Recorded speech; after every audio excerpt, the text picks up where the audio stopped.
I'm Cameron, and I grew up in the shadow of a star. That star was my older sister, Lily. Our house was always filled with people, aunts, uncles, cousins, you name it. They'd pour into our backyard like ants to a picnic, drawn by the promise of my mom's famous barbecue and the chance to see Lily perform. Our backyard was like a stage, with its neatly trimmed lawn and the big oak tree that provided the perfect backdrop. Dad would fire up the grill, the smell of charcoal and sizzling meat filling the air, while Mom bustled around, making sure everyone had a drink in hand. "Lily, sweetie," Aunt Marge would call out, her voice cutting through the chatter. "Why don't you give us a little song?" And just like that, all eyes would turn to my sister. Lily would hop onto a chair, her golden curls bouncing, a mischievous glint in her eye. She'd clear her throat dramatically, and then, magic. "My heart will go on and on," she'd warble, doing her best Celine Dion impression. The adults would go wild, clapping and cheering like they were at a real concert. Mom and Dad would beam with pride, Dad often wiping a tear from his eye. Meanwhile, I'd be off to the side, trying to blend in with the bushes. It's not that I didn't want to join in, but every time I opened my mouth to sing, it sounded like a cat being strangled. And poetry? Forget about it. The words would tangle on my tongue, leaving me red-faced and stammering. I've heard my relatives whisper that I'm so unlike my sister. It wasn't just the relatives. Mom and Dad made it clear who the star of the family was. While Lily got shuttled from dance classes to singing lessons to art workshops, I was left to my own devices. Not that I minded much. I found solace in the dusty old books that lined our shelves. The only person who seemed to get me was Great Aunt Maggie. She'd find me hiding behind the garage or up in the treehouse, nose buried in a book. "What adventure are you on today, Cameron?" she'd ask, settling down beside me. I'd look up, grateful for the interruption. "Oh, just reading about ancient Egypt," I'd say, showing her the cover of my latest find. Maggie would nod, her eyes twinkling. "You've got a good head on your shoulders, girl. Don't let anyone tell you different." Those moments with Maggie were like a balm to my soul. She didn't expect me to perform or be anyone other than who I was. With her, I could just be Cameron, the quiet, bookish girl who preferred the company of paper and ink to the chaos of family gatherings. But as much as I cherished those moments, they couldn't erase the sting of being the forgotten child. Every time Lily mastered a new song or won another award, my parents would shower her with praise and gifts. New clothes, the latest gadgets, you name it, Lily got it. And me? I got hand-me-downs and sighs of exasperation. School became my sanctuary. While I wasn't exactly Miss Popularity, I found my groove in the classroom. I wasn't content to just sit there and let the lessons wash over me. No, I was determined to understand every single thing the teachers said. "Mrs. Thompson," I'd say after class, my voice quiet but steady, "could you explain that bit about mitosis again? I didn't quite get it." She'd smile, obviously pleased by my interest. "Of course, Cameron. Why don't we go over it together?" If a teacher couldn't spare the time, I'd ask for book recommendations. Soon, my backpack was always bulging with extra reading material. I'd stay up late, poring over those books, determined to master every subject. All that hard work paid off. By the time I hit high school, I was top of my class. For once in my life, I was the best at something. I even made a few friends, other bookworms, who didn't mind my quiet ways. As graduation approached, our house became Lily Central. Mom was constantly helping her put together her portfolio for the advertising and PR program at some fancy college. "Oh, honey, this campaign idea is perfect," Mom would gush, looking at Lily's work. "You're so talented." I'd roll my eyes and retreat to my room, burying myself in my studies. But one night, during yet another family dinner devoted to Lily's college plans, something in me snapped.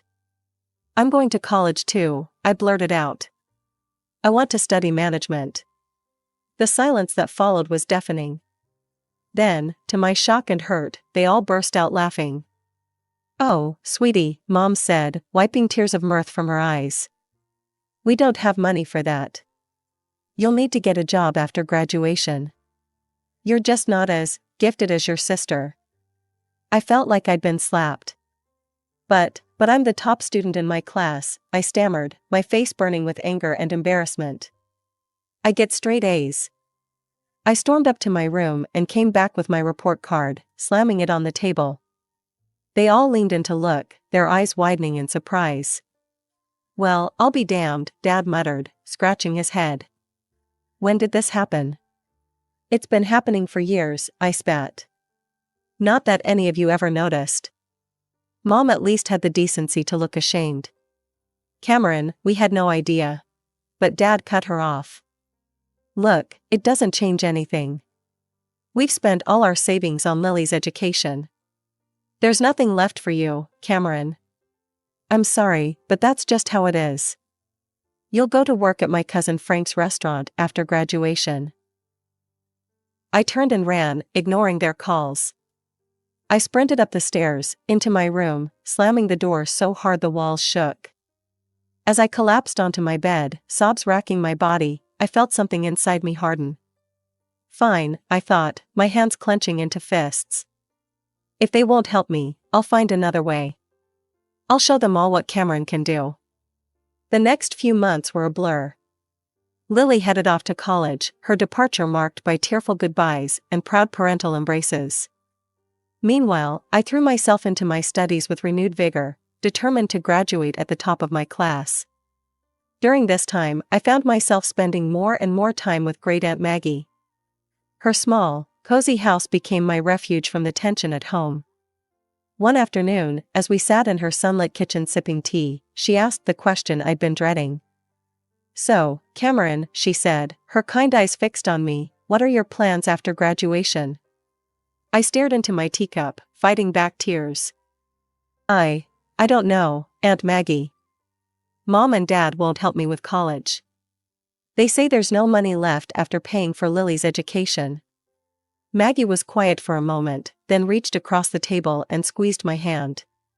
Cameron, dear, I've got some savings, I'd like to give them to you. For college. You're smart as a whip, and I'll be damned if I let that brain of yours go to waste. The reality of her words hit me like a tidal wave. I burst into tears, overwhelmed by her generosity and the sudden realization that my dreams weren't dead after all. Thank you, I sobbed, throwing my arms around her. Thank you so much, Aunt Maggie. The months flew by, and before I knew it, I was walking across the stage at graduation, diploma in hand. As I scanned the crowd, I saw Aunt Maggie beaming at me. My parents were there too, looking proud but uncomfortable. That evening, as I pored over college brochures, Mom walked in. Cameron, honey, she said, her voice syrupy sweet, your father's cousin Frank called. He's got a waitressing job for you at his restaurant. Isn't that exciting? I took a deep breath. Actually, Mom, I won't be needing that job. I'm going to college. Dad appeared in the doorway, frowning. And how exactly do you plan to pay for that? Aunt Maggie is helping me, I said, my chin held high. She's giving me her savings for tuition. The shocked silence that followed was almost comical. Then, to my disbelief, Dad's face turned red with anger. Absolutely not, he bellowed. If Maggie's got money to spare, it should go to Lily. She needs a car for her job in advertising after she graduates next year. I couldn't believe what I was hearing. Are you serious? I spat. This is my chance to get an education, to make something of myself. Don't be selfish, Cameron, Mom chimed in. Your sister needs that money more than you do. No, I said, my voice shaking but firm. This is my money now, and I'm using it for college. End of discussion. From that moment on, life at home became unbearable. My parents either ignored me completely or snapped at me over the smallest things. The tension was suffocating. After a particularly nasty argument, I called Aunt Maggie in tears and told her everything. Pack your bags, sweetheart, she said without hesitation. You're moving in with me. The next day, I stuffed everything I owned into a cab and drove away, watching my childhood home shrink in the rearview mirror. As I pulled up to Aunt Maggie's house, I felt a weight lift off my shoulders. The summer flew by in a whirlwind of preparation, and before I knew it, I was stepping onto the campus of State University. Thanks to my stellar grades and Aunt Maggie's generosity, I'd gotten into the management program I'd always dreamed of. My first day of classes, I felt like I was floating on air. As I sat in my introduction to business lecture, drinking in every word, I couldn't help but think, I made it. I'm really here. Meanwhile, Lily was starting her senior year at her fancy college. I hadn't heard much from her or my parents since I'd moved out, but I tried not to let it bother me. I was too busy reveling in my newfound freedom and the excitement of college life. But then, about a month into the semester, Aunt Maggie called me. "Cameron, dear," she said, her voice hesitant, "I think you should sit down for this." My heart raced as she filled me in on the family drama I'd missed. Apparently, Lily had shown up at home out of the blue, announcing she'd dropped out of college. The reason? She was pregnant. According to Aunt Maggie, Lily had been flippant about the whole thing. "Oh, don't worry," she'd said, tossing her hair. "The baby's father is loaded. We'll be getting married soon." But the story didn't end there. It turned out Lily's boyfriend wasn't as committed as she'd thought. When he found out she'd been sleeping with his friend too, all hell broke loose. "Now they don't even know who the father is," Aunt Maggie sighed. I sat there, phone pressed to my ear, trying to process it all. Part of me felt a twisted sense of satisfaction, the golden child had fallen from her pedestal. But mostly, I just felt sad for Lily and the mess she'd gotten herself into. The saga continued over the next few months. Aunt Maggie kept me updated on all the gossip from the family gatherings I no longer attended. When Lily's baby was born, a DNA test confirmed her boyfriend was indeed the father. But instead of the fairy tale wedding Lily had envisioned, he simply agreed to pay child support. The final blow came when Lily, desperate for work, took a job as a waitress at Uncle Frank's restaurant, the very job my parents had tried to foist on me. As I hung up the phone, I felt a whirlwind of emotions. There was a small, petty part of me that wanted to gloat, to rub my success in my family's faces. But mostly, I just felt a profound sense of gratitude for where I was and how far I'd come. For years flew by in a blur of lectures, exams, and late-night study sessions. Before I knew it, I was walking across the stage at graduation, my hard-earned management degree clutched tightly in my hand. As I scanned the crowd, I saw Aunt Maggie beaming at me, tears of pride in her eyes. Thanks to my top grades and glowing recommendations from my professors, I landed a job as a manager at the Gilded Fork, one of the most prestigious restaurants in the city. The salary was more than I'd ever dreamed of, and for the first time in my life, I felt truly successful. With my first paycheck, I knew exactly what I wanted to do. I marched into the electronics store and bought the latest smartphone for Aunt Maggie. Her face lit up when I presented it to her. "Oh, Cameron," she gasped, turning the sleek device over in her hands. "This is too much." I grinned, already pulling out my own phone. "Not at all. Now, let me show you how to use it." Over the next few weeks, I taught Aunt Maggie the ins and outs of social media. She took to it like a duck to water, especially loving Facebook's video feature. Soon, her page was filled with clips of her garden, her cat, and her infamous apple pie in various stages of creation. I'd watch her videos during my lunch breaks, always making sure to leave a comment or a like. It was our way of staying connected, even when work kept me busy. One day, as I was preparing for the dinner rush, my phone buzzed. I glanced at it, surprised to see my mother's name on the screen. We hadn't spoken in years. "Cameron?" Her voice was hesitant. We were hoping you might come over to talk." After a long pause, I agreed. That Sunday, I found myself standing on the porch of my childhood home, my hand hovering over the doorbell. Before I could press it, the door swung open. "Cameron," my mother pulled me into a tight hug. "Oh, sweetie, it's so good to see you." Inside, I found my father, Lily, and a toddler I assumed was my niece. The atmosphere was tense, but not hostile like I'd feared.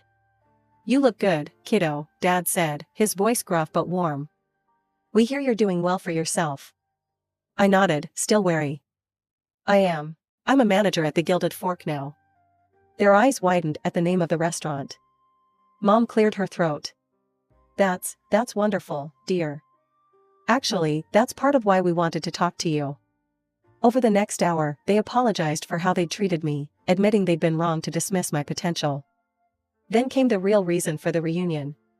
"Cameron," Mom said, glancing at Lily, we were wondering if you might be able to help Lily get a job at your restaurant?"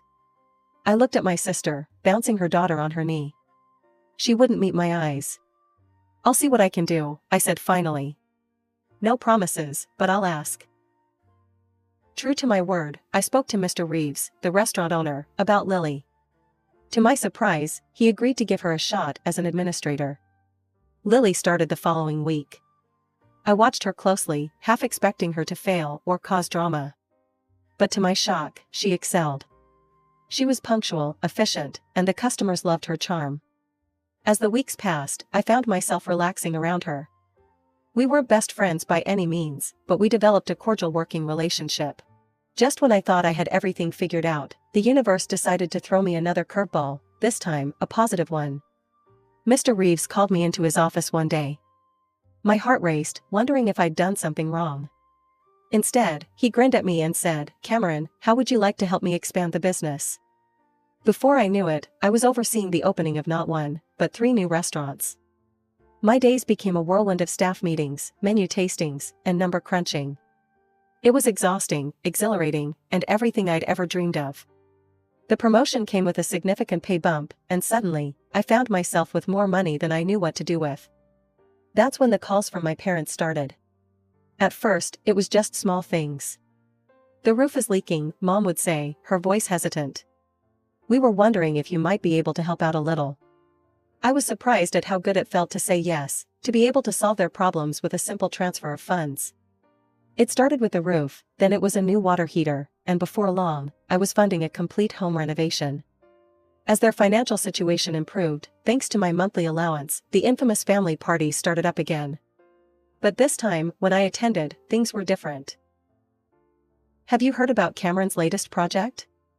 Mom would gush to the relatives. "She's opening a new restaurant downtown. We're so proud of her."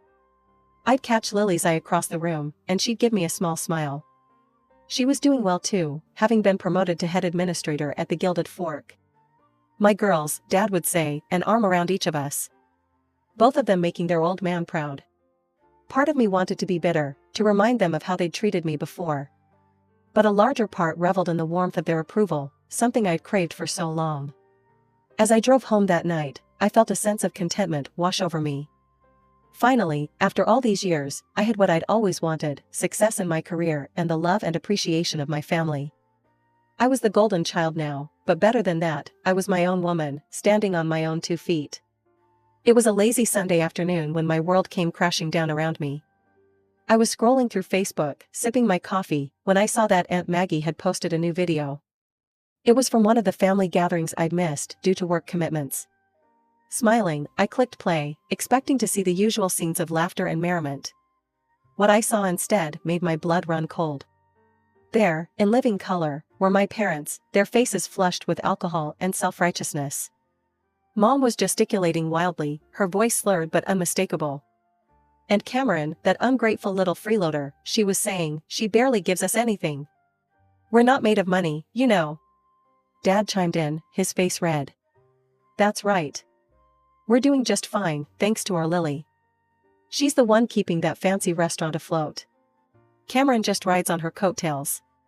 The video continued, with various relatives nodding along, some even adding their own criticisms. Lily sat in the corner, looking uncomfortable, but not contradicting them. As the video ended, I sat there, stunned. How could they? After everything I'd done for them, all the money I'd given them, how could they turn around and say such awful, untrue things? With shaking hands, I scrolled down to the comments. There, I saw a stream of messages from my parents. "Maggie, delete this video right now. You had no right to post this. Take it down immediately." But Aunt Maggie's response made me burst into tears. "I don't know how to delete videos, and even if I did, I wouldn't. It's time everyone saw the truth about how you treat Cameron. She's the one supporting you, and this is how you repay her kindness? Shame on you both." I sat there for what felt like hours, replaying the video, reading and rereading the comments. The betrayal cut deep, reopening wounds I thought had long since healed. Finally, I picked up my phone and dialed Aunt Maggie's number. "Oh, Cameron, dear," she said when she answered, her voice full of sympathy. "I take it you've seen the video?" "Yeah," I croaked, my voice raw from crying. "I can't believe it, Aunt Maggie. How could they?" I could hear the anger in her voice as she replied, "They've always been like this, Cameron. You just haven't been around to see it. I'm sorry you had to find out this way, but maybe it's for the best. You deserve to know the truth." We talked for hours, Aunt Maggie comforting me as I cycled through shock, anger, and grief. As night fell, I made a decision. "I'm cutting them off," I told Aunt Maggie, my voice firm despite the pain in my heart. "No more money, no more help. They made their bed, now they can lie in it." The days following the video revelation were some of the hardest of my life. My phone buzzed constantly with messages and calls from my parents, but I couldn't bring myself to answer. Their words, so cruel and untrue, played on a loop in my mind. Finally, after a week of silence, I sent them a brief, cold text. "I've seen the video. I know what you really think of me. Don't contact me again. The money stops now." Their responses came flooding in immediately. At first, they were apologetic. "Cameron, sweetie, we're so sorry. We didn't mean any of it. Please forgive us." But as the days passed and I maintained my silence, their tune changed. "We're your parents. You owe us." Each message twisted the knife deeper, but I stood firm. I'd given them chance after chance, and they'd thrown it all back in my face. It was time to break the cycle. Lily, surprisingly, stayed out of it. At work, she was the model employee, efficient and professional. If she harbored any resentment over the loss of our parents' financial support, she didn't show it. Our interactions remained cordial but distant. "I'm not taking sides," she told me one day after a staff meeting. "It's between you and them." I nodded, appreciating her neutrality even if part of me wished she'd stand up for me. But I understood. She had her own child to think about now. As the weeks turned into months, I found myself leaning heavily on Aunt Maggie. Our Sunday video calls became the highlight of my week. She'd regale me with stories from her garden or her latest baking adventure, providing a much-needed dose of normalcy in the chaos my life had become. "You're doing the right thing, Cameron," she'd assure me when doubts crept in. "Don't let them manipulate you anymore." To my surprise, other relatives began reaching out too. Cousin Sarah, who'd always been kind to me at family gatherings, sent me a heartfelt email. "I saw the video. I want you to know I think you're amazing, Cameron. What you've achieved, how you've helped everyone, you're an inspiration. Don't let anyone tell you otherwise." Uncle Bob, Dad's brother, called me out of the blue. "Kid, I've watched you grow up and become this incredible woman. Your parents are fools if they can't see how special you are. You've got family in your corner, remember that." These messages of support were like balm to my wounded heart. I realized that while I might have lost my parents, I'd gained a family who appreciated me for who I truly was. As the year drew to a close, Mr. Reeves called me into his office. I went in nervous, wondering if the family drama had somehow affected my work performance. Instead, he smiled broadly and said, "Cameron, I'm retiring next year. I want you to take over as CEO of the restaurant group." I stood there, shocked into silence. Finally, I managed to stammer out, Are you sure?" He nodded, his eyes twinkling. "I've never been more sure of anything in my life. You've earned this, Cameron. You're the reason this business has flourished. It's time you took the reins." As I left his office, my head spinning with possibilities, I realized something profound. The little girl who'd been overlooked and underestimated had grown into a woman who'd surpassed everyone's expectations, including her own.